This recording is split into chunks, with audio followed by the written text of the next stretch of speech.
There are several drivers considered to be busts in the eyes of race fans. The people on the more normie side of the fence will give names such as Trevor Bayne, Danica Patrick, Paul Menard, the usual suspects.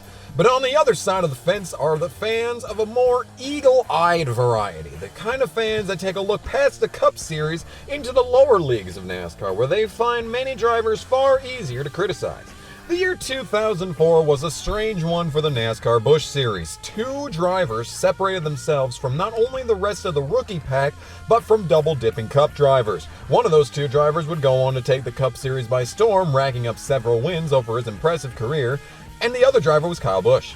Lost in the wake of Truex and Busch's success and Justin Labonte's random win at Chicagoland were several young drivers that ran part-time for top-tier organizations, namely the tag team of Boston Reed and Blake Feese. These two drove a combined 6 races for a second Hendrick Motorsports entry in 2004 and would each go on to run another 7 races in the following season in 2005. Boston Reed would go on to put together close to a full season in the Truck Series for 2006 with a best race finish of 14th before disappearing from NASCAR entirely. Blake Feese, however, is a more interesting specimen.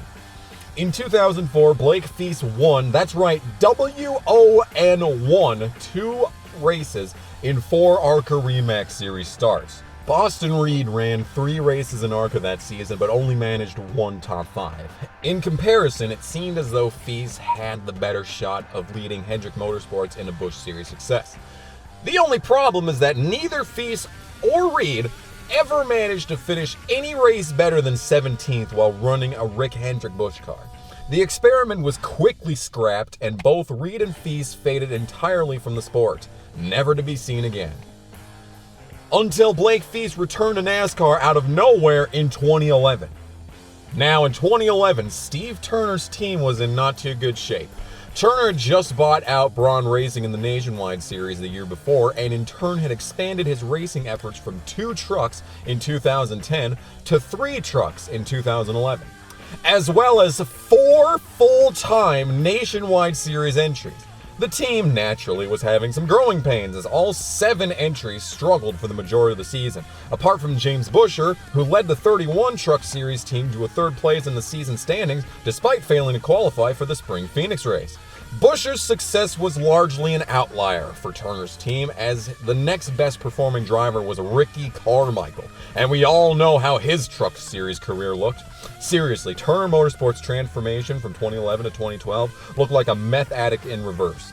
Anyway, the point that I'm trying to make is that the team struggled for the majority of the season. Matters weren't improved when Great Clips left Brad Sweet in the Truck Series after race number 8 at Kansas, leaving the number 32 truck with no funding. Sweet was forced to leave the team as Turner searched for a saving grace. That saving grace was none other than 29-year-old former Hendrick Motorsports development driver Blake Feese, who appeared seemingly out of the ether with sponsorship from AccuDoc Solutions. Turner responded by shrugging his shoulders and saying, "Aight," and Feese's return race came in the Lucas Deep Clean 200 in Nashville. Feese ran a total of 10 races in 2011, where he managed an average finish of 18.7, which turned out to be about a position and a half better than Sweet's earlier in the season. It still wasn't enough to attract further sponsorship, and as a result, Feese was gone again after the season finale at Homestead. And just as soon as Blake Feese returned, he was gone again, and he hasn't participated in a NASCAR-sanctioned race ever since. Feese's return was largely the same as his initial run in NASCAR, which was generally unremarkable and filled with crashes. But there was one race that stands out from not only Feese's return, but his entire NASCAR career. And that is the 2011 Good Sam Club 200 at Atlanta. This was the 3rd race of the season for Feese, where in his previous 2 starts, he finished 18th 1 lap down.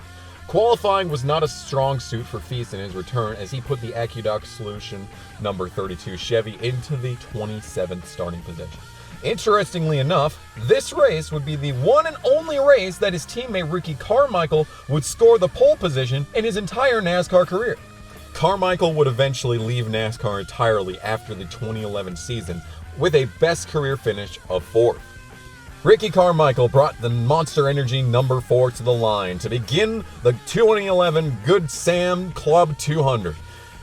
And as he began the race, he tried to clear the 2 of Clint Bowyer into turn 1, and he succeeded, but ultimately lost the lead anyway out of turn 4, allowing Bowyer to lead lap number 1. Kevin Harvick himself had put the number 2 truck into victory lane in the previous 3 Camping World Truck Series races before the Good Sam Club 200, and Bowyer was looking to get win number 4 in a row for the team. Because this is the Truck Series at Atlanta, there was a lot of exciting racing action in the early laps of the race. Cole Witt, driving for Jeff Weiler's number 60 team, charged up the running order early on using the outside lane. Meanwhile, Johanna Long went toe-to-toe for several laps with Truck Series legend Ron Hornaday Jr. Unsurprisingly, the Leeches quickly began to feast as Bowyer drove out to a 5-second lead over eventual second place Kyle Busch as soon as lap 16. Feese had driven from 27th to start up to the 21st position in the opening laps of the event. The strong run that Cole Witt had begun came to a quick end as his Ford blew an engine on lap 19. This sent the entire field down pit road for the first set of stops of the night. The Leach teams had no problems whatsoever and easily came off in the same spots that came on. A strategic move was made by the number 32 Turner Motorsports team, where they took 2 tires instead of 4 to jump 12 spots into the 8th place. On this stop, Timothy Peters had an issue with his Red Horse Racing Toyota, where they lost all the track position that they had due to a myriad of mechanical issues. On the lap 27 restart, the Leeches, Busch, and Bowyer had an almost interesting battle up front, while Blake Feese in the number 32 could barely hang on in turn 1 as he lost several spots to hungry mid-packers. By the time the dust settled on lap 33, Feese had fallen back to the 24th position.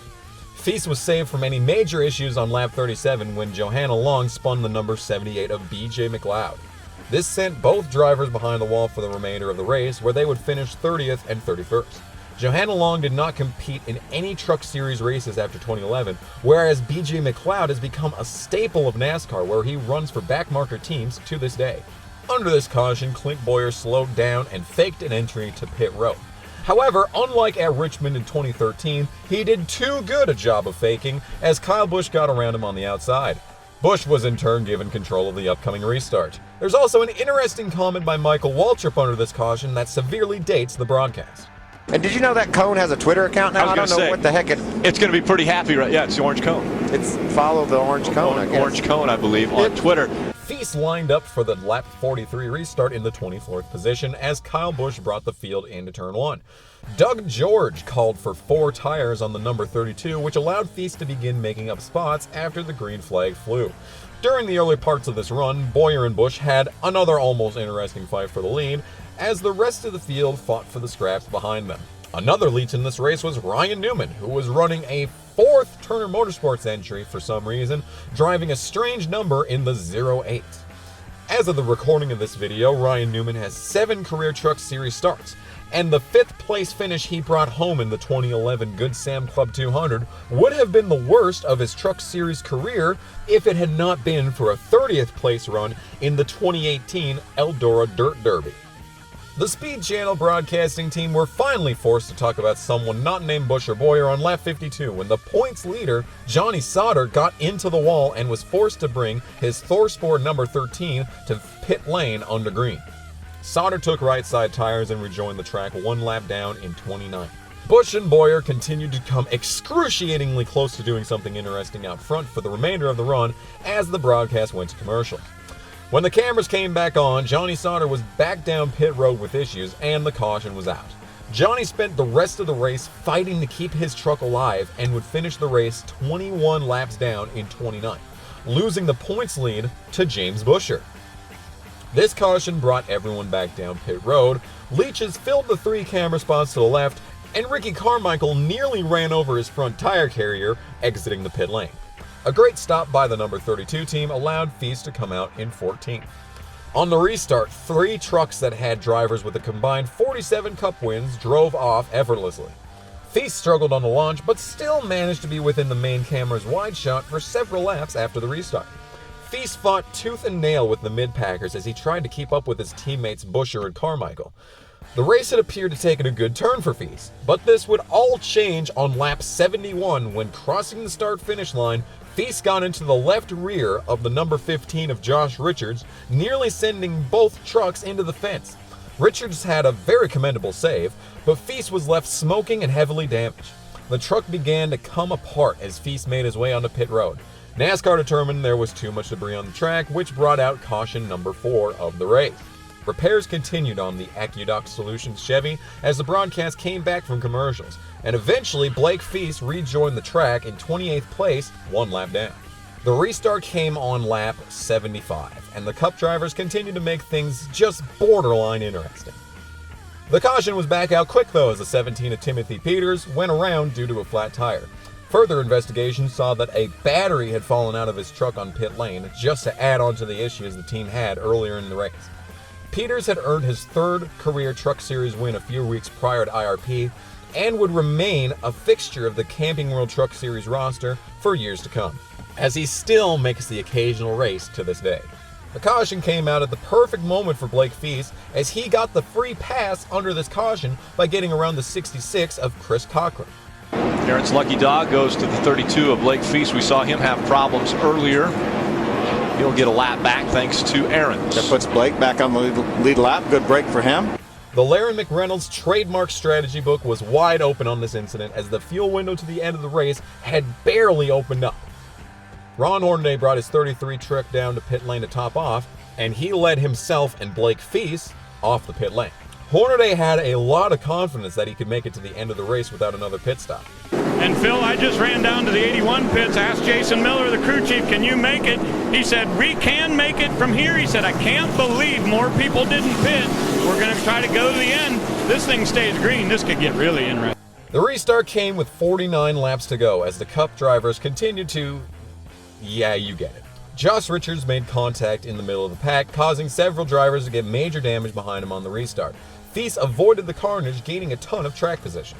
But up front, something incredible was about to happen, which was Matt Crafton battling Clint Bowyer for not 6th, not 5th, not even 4th. Crafton was battling to take the lead away from the leech, but was ultimately unable to complete the pass, opening the door for the number 29 of Parker Kligerman to make a charge for the lead. Naturally, neither of these two drivers were able to do anything with the overpowered 2 truck, and Busch was brought back to the 2nd spot. As the run dragged on, it became more and more clear that the 18 and 2 were not going to be able to make it to the end of the race at full speed without coming down pit road. And during this time, Blake Feese continued to drive up through the field, driving all the way up to 13th with 29 to go after restarting 27th. At this time, green flag pit stops began by other lead lap trucks, and Ron Hornaday's chances of winning continued to increase. The race had been plagued with cautions up until the previous incident with Peters, and it appeared those issues would continue, but laps continued to click off and the green remained displayed. Busch came down pit road with 19 to go, taking 4 tires on the Dollar General Toyota. Bowyer came down the next lap along with Ryan Newman. The strategy move by Ron Hornaday was proving to be a stroke of genius. With 17 laps to go, the 33 of Ron Hornaday Jr. took the lead after other lead lap trucks hit pit road. Running 3rd place after the slew of stops was none other than the number 32 of Blake Feese. Issues on this set of stops came to the number 51 of Colin Braun and number 15 of Josh Richards. The 2011 Good Sam Club 200 at Atlanta is Colin Braun's final NASCAR start to date. As for Josh Richards, he would run 12 races in 2012 for a young Go Fast racing team in the Nationwide Series and would disappear from NASCAR, never to be seen again at the end of the year. With 12 laps to go, 2nd place Joey Coulter brought his RCR number 22 down pit road, handing the 2nd spot to Blake Feese. It was a competitive fight between 1st and 2nd as Feese's damaged truck ran 7.3 seconds behind the leader Hornaday. Laps continued counting down. Trucks that had pit were running as fast as 1.5 seconds per lap faster than the leader Ron Hornaday. With 7 laps to go, the 84 of Chris Fontaine drove under the apron, smoking, but no caution flag flew, and Hornaday continued leading. Laps continued to count down as Hornaday played with his massive lead, allowing as much fuel to be saved as needed. With 4 laps remaining, his gap to Feese in 2nd was 5 seconds, and his gap to Bowyer in 3rd was 10 seconds. Despite the severe damage to the 32, Feese continued to slowly reel in the leader. It wasn't meant to be for Feese, however, as on lap 129 of 130, Boyer and Busch got around the 32 truck in turns 1 and 2. But it was meant to be for Ron Hornaday, however, as he came out of turn 4 for the final time and took the checkered flag for the 49th time in his legendary Truck Series career in the 2011 Good Sam Club 200. Hornaday would only win 2 more times in his amazing career after this race. Blake Feese crossed the line 5 seconds later in the 4th position, scoring the best finish of his entire NASCAR career. It was the only top 5 finish for the Turner number 32 for the entire season. Well, I wanted to show you the right front tire on Blake Feese's truck, down to the cords, which is nursed it to the finish. Career best finish. Congratulations on a great night. Thank you. We had a rough day. At the drivers' meeting, I didn't know what to think. I thought I didn't know what I was doing. The crew was down, and Doug and the guys changed it around. When we took off, we had a great truck all night. I thought I ended our night when I got into the 15 or whoever that was. We about wrecked on the front stretch, and they put a fender on the thing, and we were able to drive back through there. So thank AccuDoc Solutions and Mr. Turner and everybody for giving me the shot. It feels great. That's Blake Feese. He finishes 4th tonight. Rick? This would be the only top 10 of Feese's return tour, where his next best finish would be 12th place at Kentucky 3 races later. As stated earlier in the video, after Feese's 10th and final race of the season, he never participated in a NASCAR sanctioned event ever again. Feese's career was incredibly unremarkable, and his short stints were marred by caution and mechanical failures. Even this race, he was lucky to have made it back onto the lead lap when he did. It allowed him to make a trip down pit road and take fresh tires and fuel to make it to the end of the race. If the wreck between him and Josh Richards hadn't happened, the 32 truck probably had 10th place speed at best. Blake Feese may have won 2 ARCA races in 2004, but those runs were unable to translate to success in NASCAR.